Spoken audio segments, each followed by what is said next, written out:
I have a conversation with them and I say, well, you've mastered the art of your craft, but you have not mastered the art of monetization. But that's what the Clive Davises have mastered. Clive Davis didn't learn how to go sing like Whitney Houston. Clive Davis learned how to make money off of Whitney Houston. He went to Harvard Law School and they taught him law and business. So he didn't have to go to church and sing his ass off. All he had to do was find the people who were singing and put them into an economic engine. Do you understand? So ultimately, every person who cares about money, give me a yes if you and your kids, if you have kids that you think are going to care about money, let me know if money matters for you, right? Anybody who wants to have money, you really want to understand how these economic engines work. That will do far more for you than mastering any particular craft. I'm not saying learning a craft is not important. I'm not saying that I'm not trying to steal the joy out of life. I'm just saying that if you know business models, you can then go back and do any craft that you want, and you'll make money because you understand how to connect what you love to a business model. Like I told Taylor, our youngest, I said, she said, well, I can't be a dancer because dancers don't make much money. I said, who said you have to make your money dancing?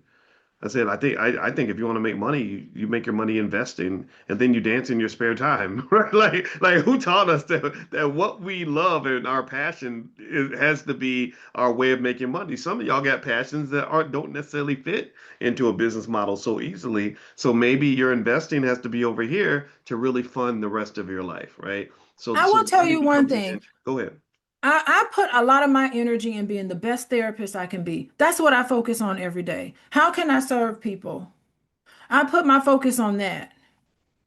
And sometimes I open up my checking account, I don't even pay attention to it. I'm like, oh wow, I actually made money doing that, you know? And I don't know, it seems kind of silly and stupid and aloof of me. I mean, like I know, I understand that. But my effort and energy is into being the best therapist I can be. How can I promote healthy relationships in my community? That is what I focus on every single day. Whether I make a lot of money on it or not. And some days I do, some days I do not. But that's what I focus on. And I'm surprised. I am elated that I make any penny I make in that effort. I'm grateful for. But I wake up every day not thinking about how much money can I make. I wake up every day and I think about how many Black people can I serve? How many people can I help heal? How many people can I encourage and help along this journey that they're living? Now that's how I approach life.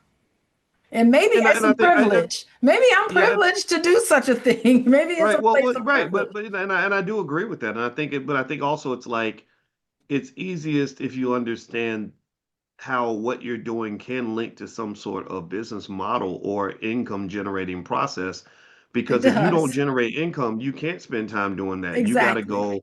You might have to go work at Burger King because that's the only place you can get money, right? So ultimately, I'm not saying money should be the reason.